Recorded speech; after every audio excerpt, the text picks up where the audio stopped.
20 opisyal at kawani ng DPWH at 5 opisyal ng mga construction company ang naharap ngayon sa reklamong graft sa Ombudsman. Kaugnay po yan sa umano'y ghost flood control project sa Bulacan. At isa po sa kanila si Engineer Bryce Hernandez na naghain naman ng writ of amparo petition sa Pasay Regional Trial Court dahil nanganganib niya ang buhay niya sa Pasay City Jail. Saksi si Joseph Moro. I'm getting very angry. Idineklarang tapos na pero walang flood control project na nadatnan si Pangulong Bongbong Marcos na mag-inspeksyon sa Barangay PL sa Baliwag, Bulacan noong nakaraang buwan. Kabilang ito sa pinagbasehan ng Department of Public Works and Highways o DPWH sa paghahain ng reklamong paglabag sa Anti-Graft and Corrupt Practices Act, malversation of public funds at paglabag sa Government Procurement Act. Mismong si Public Works Secretary Vince Dizon ang tumayong complainant sa Ombudsman.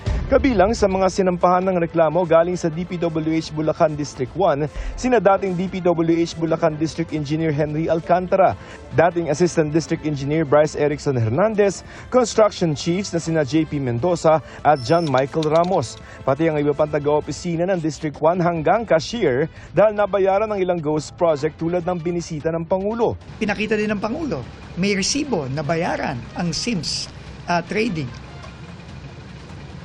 So may nag-issue, may mga nag-authorize ng pagbayad doon.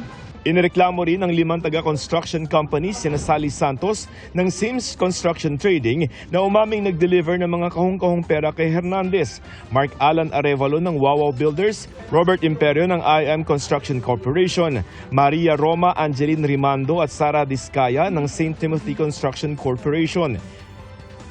Hindi pa kasama sa reklamo ang asawa ni Sara na si Pacifico o Curly Discaya. Si Sara Discaya lang po ang umamin under oath na siya ang beneficial owner ng St. Timothy. Huwag po tayong mag-aalala. Kagaya ng sinabi ko, marami pa to at una pa lang ito.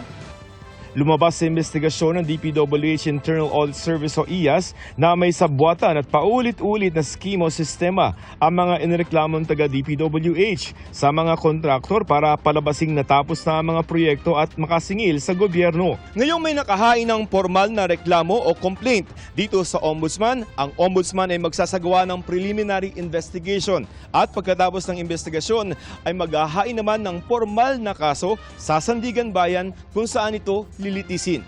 Ang importante dito, maibalik ang pera ng tao.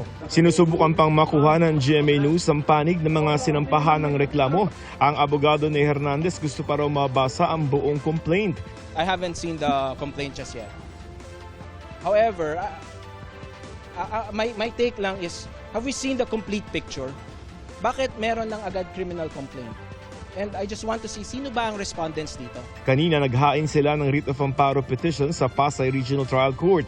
3 ang hiling nila, mabigyan si Hernandez ng Witness Protection Order, mailagay siya sa Witness Protection Program ng DOJ at mailipat mula Pasay City Jail papuntang PNP Custodial Detention Center sa Camp Crame. Ayon sa kanyang abogado, nasa peligro ang buhay ng DPWH engineer sa Pasay City Jail dahil yan sa mga ibinunyag nito sa Kamara. Kabilang ang pagpangalan kina Senador Jinggoy Estrada at Senador Joel Villanueva na mga nakikinabang umano sa mga proyekto ng DPWH. Right after the revelations were made, the threat became exponential. That's why it highly suspect yung pag-transfer sa kanya from PNP Custodial to the Pasay City Jail. The movant ay isang tao na si Bryce mismo ang nag-akusa. So this is not speculative. This is real. There is a threat and there is a threat sa security ni Bryce. Pangamba ng abogado ni Hernandez, posibleng maapektuhan ang mga susunod na ibubunyag nito oras na manganib ang kanyang buhay sa Pasay City Jail. What signal is the Senate trying to impress? Di ba? Here is my client courageously divulging details and yet he was brought to Pasay City Jail. Ano ang impact nun? Dadalawang isip na. He was actually thinking whether what he did nung Congress was a right decision. Magpapadala raw ng sulat sina House Infrastructure Committee Co-Chair at Bicol Saro Party List Representative Terry Ridon para iapila ang paglipat kay Hernandez. We have every reason to fear for the life of Bryce Hernandez in Pasay City Jail. He is at the center of being accused. si Senator Jingo Estrada and Senator Joel Villanueva in the greatest corruption scandal of this decade. Kasabay niya na itinanggi ni Ridon na may kaugnayan siya kay Hernandez. Kasunod yan ang pag-post si Senador Jingoy Estrada ng yearbook photos na Ridon at Hernandez.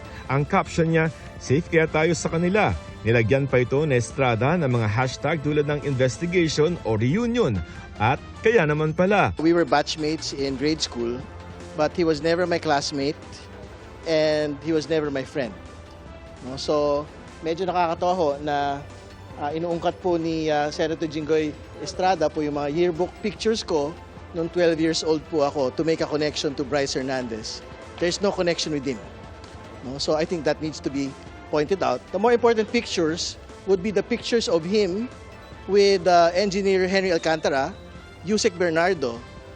Those people worked with his father in the city of Manila. Kukonsulta rin daw si Ridon sa DICT at NPC dahil nakita sa litrato ang address ng kanyang lola. Sa gitna nito, sinabi ni Ridon na bukas sila sakali magbigay ng testimonya sa House Committee sina Senador Estrada at Villanueva. Pero nilinaw na hindi nila iimbitahan ang dalawang senador. We don't want to break interparliamentary courtesy, but they are free to go to the Infracom if they would want to. Para din ho, sila po yung magbigay ng kanila pong pahayag. Pero we will not break it. So sila na lang po yung magpasya kung gusto po nila magpunta o hindi. Para sa GMA Integrated News, ako si Joseph Morong, ang inyong saksi.